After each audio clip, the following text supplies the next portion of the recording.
August 2009, Kingston, Jamaica.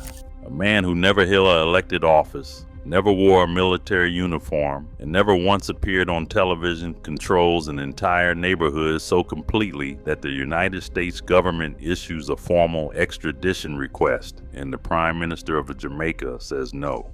For 9 months, the leader of a sovereign nation shields a drug lord from the most powerful country on earth. And when Washington finally forces the issue, it takes 73 dead Jamaicans, 2,000 soldiers, a state of emergency, and urban warfare that looks like Fallujah transplanted to the Caribbean before they can put handcuffs on one man. His name is Christopher Michael Coke, but the streets call him Dudus, and this is that story. But first, don't forget to subscribe. Tivoli Gardens, West Kingston. You cannot understand Dudus without first understanding this place. It is a government housing project built in the 1960s. Rows of concrete blocks, originally meant to provide affordable shelter for Jamaica's working poor.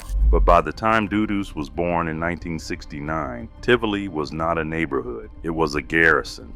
The concept is uniquely Jamaican. Political parties carve up Kingston's poorest communities and hand them to enforcers called dons. A don delivers votes on election day. The party delivers contracts, jobs, and protection from police. Everyone eats. Everyone stays loyal, and anyone who breaks ranks is dealt with so decisively that nobody breaks ranks twice. Dudus did not invent this system. His father did. Lester Lloyd Coke, known on the streets as Jim Brown, ran Tivoli Gardens through the 1980s like a medieval lord presiding over a walled city. Guns, drugs, extortion, all of it flowed through Jim Brown, and in return he kept the community fed, kept the roads paved with party money, and kept the rival People's National Party out of West Kingston with a level of violence that made international news. Jim Brown was affiliated with the Jamaica Labor Party, JLP, and his relationship with party leadership was not whispered about. It was structural, known, almost institutional. When Jim Brown needed weapons, they appeared. When the JLP needed votes, Jim Brown delivered them in blocks so reliable you could set your watch to the margins. But in 1992, Jim Brown was sitting in a Kingston jail cell awaiting extradition to the United States on drug trafficking and murder charges. He never made it to trial. A fire broke out in his cell. Authorities called it an accident. The streets called it something else entirely. Jim Brown burned alive in a Jamaican prison, and the official explanation satisfied almost nobody. Some believed he was silenced because he knew too much about the political machinery. Others believed rivals paid guards to finish what the courts had not started. The truth went up in smoke with it. His son was 23 years old. Now here is where most stories would tell you Dudus inherited the throne and immediately started warring. But that is not what happened. What happened was stranger, quieter, and far more effective. Dudus did not seize power through bloodshed. He consolidated it through something the streets almost never see from a new don: restraint. Following the sudden deaths of both his father and his older brother Mark in 1992, some soldiers in Tivoli wanted a new leader, someone who moved like Jim Brown, loud and lethal. But Dudus had something his father never prioritized: organization, patience, a vision for Tivoli that went beyond week-to-week muscle. He set up a community council. He established dispute resolution inside the garrison so beefs did not spill into gunfire. He funded school supplies for children. He paid light bills for elderly residents who could not afford Jamaica public service rates. He built a football league. He opened a barbershop. The man was running social services out of a concrete housing project while the Jamaican government struggled to provide basic electricity to half the island. That is not a drug dealer. That is a shadow government operating in broad daylight. But the charity had teeth behind it. Dudus maintained a curfew in Tivoli Gardens. If he said nobody moves after 10 o'clock, nobody moved after 10 o'clock. Disputes between residents went to his council, and his rulings were final. Steal from your neighbor, you answer to Dudus. Beat your woman, you answer to Dudus. Sell drugs on the wrong corner without permission, you do not just answer to Dudus. You disappear. The community loved him for the order. The streets feared him for the enforcement. Both reactions served the same purpose, and while he was building this miniature welfare state inside Tivoli, the cocaine was moving. Dudus operated what U.S. federal prosecutors would later call the Presidential Clique, a narcotics and firearms trafficking organization that moved marijuana and cocaine from Jamaica into the eastern seaboard of the United States, primarily through New York. But it was not just drugs going north. Guns were coming south. American firearms purchased legally in states with loose regulations were broken down, packed into barrels marked as household goods, shipped to Kingston, reassembled, and distributed through the garrison network. The weapons kept Tivoli armed, the cocaine kept Tivoli funded, and the political connection kept Tivoli untouchable. That is not a street operation. That is a triangulated supply chain with 3 separate revenue streams and government air cover. By the early 2000s, Dudus had evolved past what his father built. Jim Brown was muscle. Dudus was infrastructure. He diversified into legitimate construction contracts, funneling JLP connected government projects through companies linked to his associates in Tivoli. Roads got paved. Buildings went up, and every contract padded the organization's coffers while giving Dudus the veneer of a community developer. Kingston newspapers would run stories about the improvements in Tivoli Gardens, and Dudus's name appeared not as a suspect but as a benefactor. The police knew. The U.S. Drug Enforcement Administration knew. Everyone knew. But knowing and proving are different currencies, and Dudus had spent years making sure the second one stayed out of circulation. His reputation inside the garrison had grown into something that defies easy description. Residents did not just respect him, they revered him. Women named their sons after him. Murals appeared on walls. When he walked through Tivoli, people lined up to shake his hand the way they might greet a visiting head of state. He settled custody disputes, mediated business disagreements, decided who could open a shop and where. In a country where the justice system moved at glacial speed and police were often viewed as another armed gang with badges, Dudus represented immediate, consistent authority. You could argue with a magistrate for months. With Dudus, the verdict came the same day, and it stuck. But here's what most people miss about the Dudus operation. The real power was not the cocaine. It was not even the guns. It was the political entanglement. The Jamaica Labor Party did not just tolerate the garrison system, they depended on it. West Kingston seats were won and lost on garrison loyalty, and Tivoli Gardens was the crown jewel. The Member of Parliament for West Kingston during Dudus's peak was Bruce Golding, who in 2007 became Prime Minister of Jamaica. Golding's constituency office sat within walking distance of Tivoli. His political survival was woven into the same fabric Dudus controlled. When the United States government came calling, that entanglement would nearly bring down the entire Jamaican government. August 2009, the United States Department of Justice files a formal extradition request for Christopher Koch. The charges are conspiracy to distribute marijuana and cocaine, and conspiracy to illegally traffic firearms. Standard federal drug indictment language, but there is nothing standard about what happens next. Prime Minister Golding's government receives the request and does something extraordinary. They stall. For 9 months, the Jamaican government refuses to process the extradition. Attorney General Dorothy Lightbourne argues that some of the evidence was gathered through illegal wiretaps, that the request does not meet the legal threshold under the Jamaica-United States extradition treaty. The technical objections pile up like sandbags against a flood, but everybody on both sides of the water knows what is really happening. The government is protecting Dudus because Dudus protects the government. Behind the scenes, the Golding administration hired Manat, Phelps, and Phillips, a Washington, D.C. lobbying firm, to intervene with the State Department on Koch's behalf. A sovereign government hiring American lobbyists to shield a drug lord from American prosecution. When that detail leaked, it detonated like a bomb in Jamaican politics. Golding initially denied knowledge of the arrangement. Then he admitted his party had authorized it. Then he tried to frame it as a legal matter, not a political one. The opposition smelled blood. Newspapers ran the story for weeks. The phrase Manat Phelps affair entered the Jamaican political vocabulary, and it has not left. Washington was not amused. Diplomatic pressure intensified.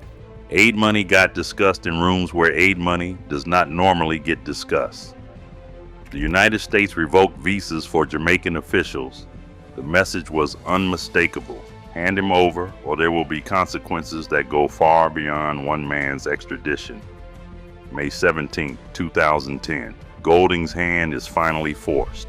He authorizes the extradition and signs the warrant. The police and the Jamaica Defense Force begin planning an operation to enter Tivoli Gardens and arrest Christopher Coke.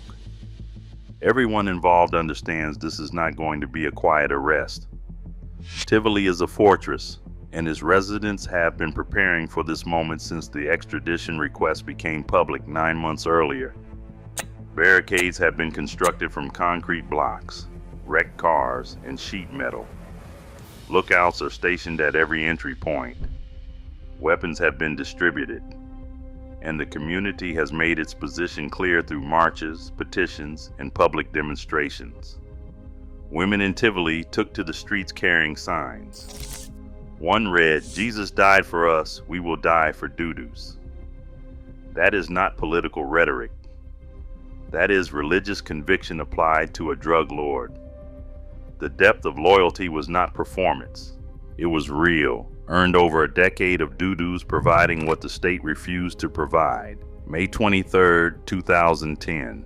The Jamaican government declares a state of emergency in Kingston and St. Andrew parishes. It is the first time that measure has been invoked in decades. The Jamaica Defense Force mobilizes 2,000 soldiers. Police tactical units gear up. Armored personnel carriers roll through streets where children were playing football the day before. Helicopters circle overhead. The operation to arrest one man looks like the opening hours of an armed conflict because that is exactly what it becomes. Tivoli's defenders open fire on security forces as they approach the barricades. Not random shots. Coordinated defensive fire comes from multiple positions. Security forces return fire with automatic weapons. The sound carries across Kingston. Residents in neighboring communities lock their doors. Schools close, businesses shutter. For 3 days, West Kingston becomes a war zone. Buildings burn. Walls are perforated with bullet holes. Soldiers advance block by block, clearing structures the way you would clear enemy positions in a combat zone. 73 civilians are killed. 73, the Jamaican government's own numbers. Human rights organizations put the figure higher. Bodies are found in houses and alleyways slumped against walls. Some are armed combatants. Others are residents who could not get out. The security forces suffer casualties too, but the disparity is staggering. This is state power turned against its own citizens to fulfill an American extradition request, and the human cost is devastating. Amnesty International and Jamaica's Office of the Public Defender launch investigations. Allegations of extrajudicial killings surface almost immediately. Witnesses describe security forces shooting unarmed men, burning bodies, looting homes. The government denies the worst of it, but the scars on Tivoli's walls and the names of the dead tell their own story. And through all of it, Dudus is not there. While 2,000 soldiers tear his kingdom apart, Christopher Coke has vanished. For a month, the most wanted man in the Caribbean is a ghost. Roadblocks across Jamaica, tips pouring in, Interpol alerts. The entire security apparatus of a nation is focused on finding one person, and nobody can locate him. Theories multiply. He is in the mountains. He has fled to Haiti. He is hiding in another garrison. The truth, when it comes, is almost anticlimactic. June 22, 2010. A police checkpoint on a highway in Port Moore, just outside Kingston. A car approaches. Inside, Dudus is wearing a woman's wig and dressed in women's clothing. A curly wig, sunglasses, a pink top. The most powerful Don in Jamaica, the man whose extradition triggered a civil war, is caught, dressed as a woman in the passenger seat of a car driven by a local reverend. No shootout, no standoff, no last blaze of glory, just a wig and a quiet arrest on a highway. The man who inspired people to die for him surrendered without a single shot. He was handed over to U.S. Marshals and flown to New York. When the plane left Jamaican airspace, something shifted in Kingston that cannot be measured in court documents. The garrison system did not collapse. It cracked. The mythology of the untouchable Don, the man the government would go to war to protect, shattered on a highway in Portmore with a curly wig and a reverend's car. August 2011, Southern District of New York. Dudus stands before Judge Robert Patterson and pleads guilty to racketeering and conspiracy to commit assault in aid of racketeering, not the full drug trafficking charges. A PLE deal. Prosecutors agree to drop several counts in exchange for the guilty plea. But if investigators hoped taking a deal meant Dudus would talk, they were disappointed. The political connections, the deep veins of corruption that run between the garrisons and the party machinery, those stayed buried. Dudus protects the system even as it discards him. June 8, 2012, sentencing day. Judge Patterson handed down 23 years in federal prison. The courtroom is small, sterile, thousands of miles from Tivoli Gardens. No murals on these walls, no women carrying signs, no football leagues or barbershops. Just fluorescent light and a man in a jumpsuit hearing a number that means he will not see freedom until his 60s at the earliest. Before sentencing, community members from Tivoli submitted letters to the court. They described Dudus as a father figure, a provider, the only authority that ever cared about them. One letter said he kept their children safe. Another said he gave them hope. The judge read them, noted them, and sentenced him anyway, because 23 years is what you get when an empire generates that much cocaine, that many guns, and that many bodies, even if the people inside that empire loved you for it. Back in Jamaica, the fallout was nuclear. Bruce Golding's political career was finished. He resigned as Prime Minister in October 2011, citing personal reasons, but the Manat Phelps scandal had gutted his credibility. The man who stalled an extradition for 9 months to protect a drug lord could not survive the exposure. The Jamaica Labour Party lost the next general election in a landslide. Portia Simpson Miller and the People's National Party swept into power, partly on the promise of dismantling the garrison system that had turned Kingston into a collection of armed fiefdoms. The Tivoli Gardens Incursion Commission, led by Sir David Simmons, spent years investigating what happened during those 3 days in May 2010. Testimony from residents described security forces entering homes and executing men face down on the floor. Soldiers allegedly piled bodies and set them alight. The commission's report confirmed that at least 44 of the 73 killed were civilians with no connection to armed resistance. Recommendations were made. Accountability was promised. Prosecutions have been glacial. Dudus now sits in a federal prison cell in the United States, while the neighborhood he built his empire in slowly transforms. Tivoli Gardens still stands. The concrete blocks remain, but the grip of the Don system has loosened, not disappeared. New faces fill old roles.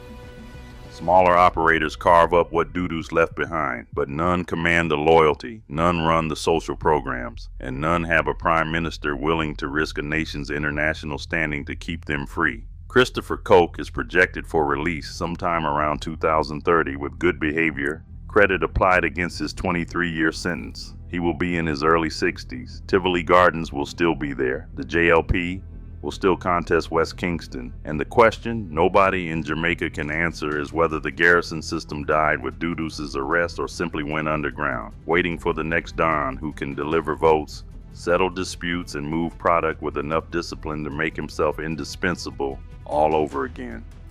Click here to see another video.